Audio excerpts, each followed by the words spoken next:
नमस्कार. मी डॉक्टर आरती दातार. अध्यात्म म्हणजे गुरुशिवाय आत्मज्ञान नाही याची जाणीव भाग 2. भक्तराज नामदेवांच्या जीवनात गुरुला अत्यंतिक महत्त्व आहे.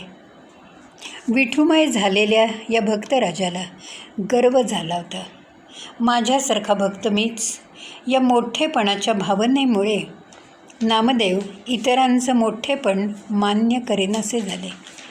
एकदा निवृत्ती, ज्ञानदेव, सोपान आणि मुक्ताई पांडुरंगाच्या दर्शनाला पंढरपुरी आले. पांडुरंगाच्या शेजारी भक्तराज नामदेव बसले होते. पांडुरंगाला वंदन करून प्रदक्षिणा घालून तिघा भावंडांनी नामदेवांना वंदन केलं.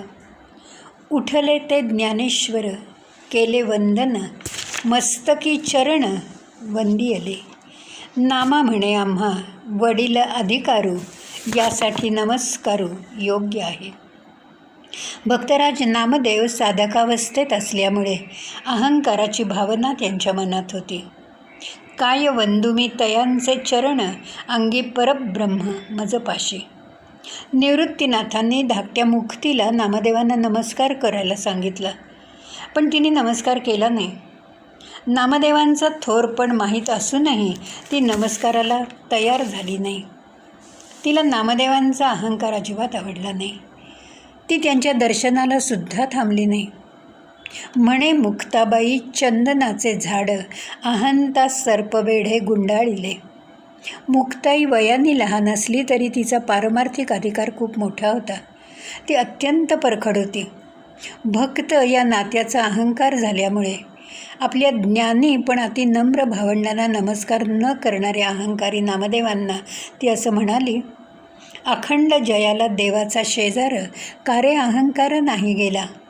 मान अपमान वाढविसी देवा, दिस असता दिवा हाती घेसी. परब्रह्मासवे नित्य तुझा खेळ, आंधळ्या डोहाळे काबा झाले. कल्पतरू तळवटी नित्य तुझा खेळ, अद्यापि नरोटी राहिली का. आपल्या ज्ञानी भावंडांना नमस्कार न करणाऱ्या भक्तराज नामदेवांना नमस्कार करून त्यांच्या अहंकाराला खतपखत पाणी घालणं सणकांडी मुक्ताईला अजिबात मान्य नव्हतं.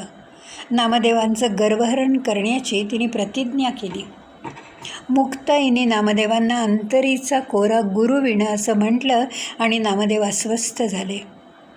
गुरुविण तुझे नव्हे गा मोक्ष, होशील मुमुक्ष साधक तू, असं मुक्ताईने नामदेवांना बजावलं. रात्रंदिवस विठूच्या सहवासात राहून त्याची भक्ती करूनही आपण कोरे कसे, या प्रश्नामुळे नामदेव गोंधळून गेले, कावरे-बावरे झाले. मुक्ताईच्या बोलण्याचा अर्थ त्यांना समजला नाही. एकाएकी त्यांचं समाधान त्यांना सोडून गेलं. विठूविना त्यांना आता पोरकं वाटायला लागलं. नामदेव विठूचा धावा करायला लागले. त्यांनी विठुरायाकडे धाव घेतली.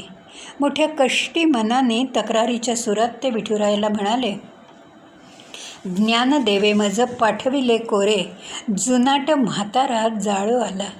मुक्ताईनी तेथे भाजविली कळी, ती संत मंडळी कपटी तुझी. नामदेवांच्या जीवनातली ती अंधारी रात्र, अपमान, अहंकाराच्या वेदना त्यांना असह्य झाल्या. आत्म्याची ही अंधारी रात्र म्हणजे अंतरंगात डोकावण्याची, आत्मपरीक्षणाची सुवर्ण संधी. या पहाटे त्यांना वैचारिक जाग आली. ते अंतरंगात डोकावले, खडबडून जागे झाले. स्वतःच्या भक्तीबद्दल आता ते पहिल्यांदाच विचार करायला लागले. मान अपमान या स्वतःच्या अवगुणांचं त्यांना दर्शन झालं. भक्तीची व्यापकता समजली. आपल्या भक्तीचं अपुरेपण समजल्यावर त्यांना स्वतःचाच राग आला. त्यांनी स्वतःला बोल लावला. ते लाडक्या सख्यावर, विठुरायावर रागवले. हताश, निराश झाले. विठूशी असलेली आपली एकरूपता अपुरी असल्याची त्यांना जाणीव झाली. ही जाणीव म्हणजे साक्षात्कार.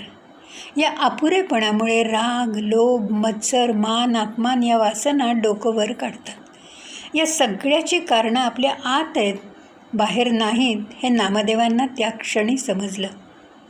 विठुरायांनी आपल्या नाम्याला सद्गुरूला शरण जायला सांगितलं. गुरुशिवाय गती नाही हे विठूकडनं समजलं आणि विठुरायाच्या सांगण्यानुसार नामदेव औंढ्या नागनाथाला गेले. औंढा हे शिवोपासनेचं केंद्र, 12 ज्योतिर्लिंगांपैकी एक स्थान. विठुरायांनी विसोबा खेचरांना भेटायला सांगितलं.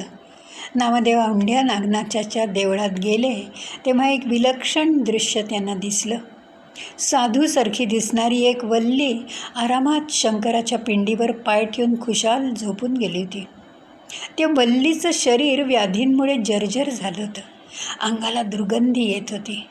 दुर्गंधीमुळे जवळ उभं राहणंही शक्य नव्हतं. अशा माणसाने शंकराच्या पिंडीवर पाय ठेवून खुशाल झोपावं याचा नामदेवांना अत्यंतिक संताप आला आणि ते संतापाने कडाडले.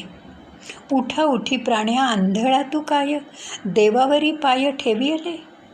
एक शांत सोज्वळ आवाज संतापी नामदेवांच्या कानी पडला. जिथे शिवलिंग नसेल तिथे माझा पाय उचलून ठेव. नामदेवांनी सगळी शक्ती एकवटून पाय उचलायचा प्रयत्न केला, पण यश नाही आलं.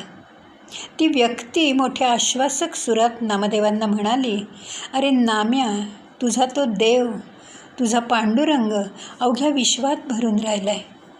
मनाचे डोळे करून सगळीकडे भावपूर्ण नजरेने बघ. नाम्या पाहे अवघा जिकडे तिकडे देव, कोठे रीता ठाव न देखेची. नामदेवांना दशदिशांना शिवलिंग दिसायला लागलं. सगळं देऊळ त्यांच्याभोवती फिरायला लागलं आणि नामदेव उन्मनी अवस्थेत जाऊन पोचले. त्यांना अहम ब्रह्मास्मी याचा साक्षात्कार झाला. नामदेवांनी सद्गुरूला म्हणजे विसोबा खेचरांना नम्र भावाने वंदन केलं. ते गुरुला अनन्य भावाने शरण गेले. सद्गुरू आपल्या नामदेवांना म्हणाले, नामदेवा, ज्ञान हाच खरा गुरु आहे. ज्ञाना इतकं पवित्र जगात दुसरं काहीही नाही. ज्ञानाच्या म्हणजे आत्मज्ञानाच्या वाटा समृद्ध झाल्या की विरक्ती आपोआप येते आणि अहंकाराला मरण येतं. ज्ञानोत्तर भक्ती सर्वश्रेष्ठ आहे. या गुरुच्या उपदेशानंतर नामदेवांना समजलं की पाषाणाची मूर्ती म्हणजे देव नाही. त्या मूर्तीपाशी अहोरात्र बसून राहणं म्हणजे भक्ती नाही. त्या मूर्तीमधली शक्ती दशदिशांना पोचवायला हवी. हे आपलं खरं जीवित कार्य आहे. या आपल्या पटलेल्या खऱ्या ओळखीमुळे नामदेव शांत झाले आणि तेजस्वी दिसायला लागले. भक्तराज नामदेवांच्या भक्तीला सद्गुरूमुळे ज्ञानाचं कोंदण मिळालं. भक्ती समृद्ध झाली. भक्तीचा प्रवास ज्ञानाच्या वाटेत सामावला. विश्वी विश्वंभर कोंदलासे हे विराट दर्शन गुरुमुळे झालं. सद्गुरूची कृपा केल्यामुळे डोळियांचे डोळे उघडिले जेणे, आनंदाचे लेणे लेवविले अशी नामदेवांची अवस्था झाली. विठूच्या मूर्तीपेक्षा विठ्ठलाची महती सर्वदूर पोचवायला हवी हे नामदेवांना गुरुमुळे समजलं. आम्हा सापडले वर्म करू भागवत धर्म असं म्हणत त्यांची भक्ती फुलून आली. विठू नामाचा गजर करण्यासाठी या भक्तरायांनी आपलं अवघं आयुष्य वेचलं. स्वतःच्या प्राणांपेक्षा विठुरायावर जास्त प्रेम करून विठूला जिंकणाऱ्या नामदेवांना गुरु भेटला नसता, त्यांना गुरुपदेश मिळाला नसता तर असा प्रश्न मनात नक्की येतो. गुरुमुळे आत्मज्ञानाची पहाट झाली. स्वतःची खरी ओळख पटली. संकुचित भक्ती व्यापक झाली. अवघं जीवनविषयक दृष्टिकोन बदलून गेला. त्यांचं राजहंस पण त्यांना गवसलं. जीवित कार्याची ओळख पटली. भागवत धर्माची पताका पंजाबपर्यंत नेण्यात नामदेवांना यश आलं. या यशात सद्गुरूचा वाटा फार मोठा आहे. गुरु कृपेशिवाय सगळं जीवन व्यर्थ आहे असं ज्ञानेश्वर माऊली सांगते. गुरु हा परब्रह्म केवळ हा माऊलींचा अनुभव होता. गुरुच्या भजनी जो रमला तोच खरा हरिभक्त. ज्ञानेश्वरी या महान ग्रंथाचं सगळं श्रेय गुरुचं हा नम्रभाव ज्ञानदेवांजवळ होता. ज्ञानेश्वरी गुरुचरणी अर्पण करण्यात त्यांना अवर्णनीय आनंद झाला. तुझे देणे तुझ्या समर्पुनी पायी, झालो उतराई देवराया. ईश्वर भावापेक्षा गुरुभाव श्रेष्ठ आहे. गुरु महात्म्य सांगताना ज्ञानदेवांच्या वाणीला बहर आला. ते असं म्हणतात, गुरु हा संत कुळीचा राजा, गुरु हा प्राण विसावा माझा. गुरुविण देव दुजा, पाहता नाही त्रिलोकी. गुरु हा सुखाचा सागरू, गुरु हा प्रेमाचा आगरू. गुरु हा धैर्याचा डोंगरू, कदा काळी डळमळीना. गुरु वैराग्याचे मूळ, गुरु हा परब्रह्म केवळ. गुरु सोडवी तात्काळ, गाठ लिंग देहाची. निवृत्ती ज्ञाना या गुरु शिष्यांच्या नात्यात एक तानता होती. अत्यंत जिव्हाळ्याचं आणि सलगीचं नातं होतं. ये हृदयीचे ते हृदय ओतले असा भाव होता. माऊली असं म्हणते, दो होठी एक बोलणे, दोही चरणी एक चालणे. तैसे पुसणे सांधणे, तुझे माझे एकपण. सद्गुरु वाचून ब्रह्मज्ञान, सर्वता नवे नवे जाण, ही परमार्थ मार्गातली खूण आहे. भागवतम एकनाथ महाराजांची गुरुभक्ती अति उत्कट होती. एकनाथी भागवत म्हणजे गुरुभक्तीचा आदर्श वस्तुपाठ आहे.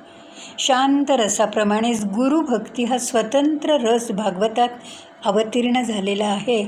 तो केवळ नाथांच्या एकनिष्ठ भक्तिभावामुळे. जनार्दन स्वामी या आपल्या गुरुच्या तेजाने अवघं विश्व प्रकाशित झालं अशी नाथांची दृढ श्रद्धा होती. नाथांनी परमेश्वर स्वरूपात गुरुस्मरण केलं.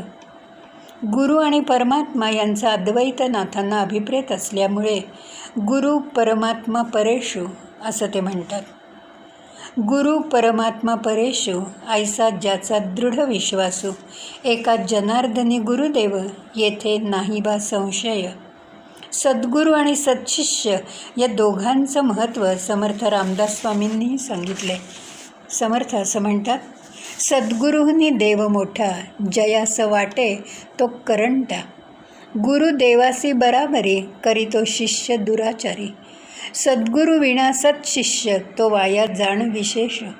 का सत्शिष्य विण विशेष, सद्गुरु सिणे. आपल्या अज्ञानाची जाणीव ज्याला होते तो खरा शिष्य. अशा शिष्याला ज्ञानाची प्राप्ती व्हावी अशी मनाला ओढ वाटते. तो गुरुच्या शोधात असतो. पण कलियुगात मीपणा, अहंकार नको इतका वाढला आहे. अहंकारामुळे अधोगतीकडे वाटचाल सुरू आहे. अहंकार हा माणसाचा फार मोठा शत्रू आहे. मी कुणीतरी आहे, यापेक्षा मी कुणीही नाही, करता करविता भगवंत आहे, या विचाराची जाग प्रत्येकाला यायला हवी. ही जाग आणणारी शक्ती म्हणजे गुरु.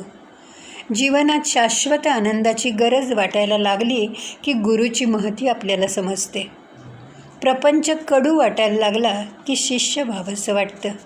जीवनात अंतिम सत्य समजावं, मी कोण, असे प्रश्न ज्याच्या मनात निर्माण होतात तो खरा शिष्य.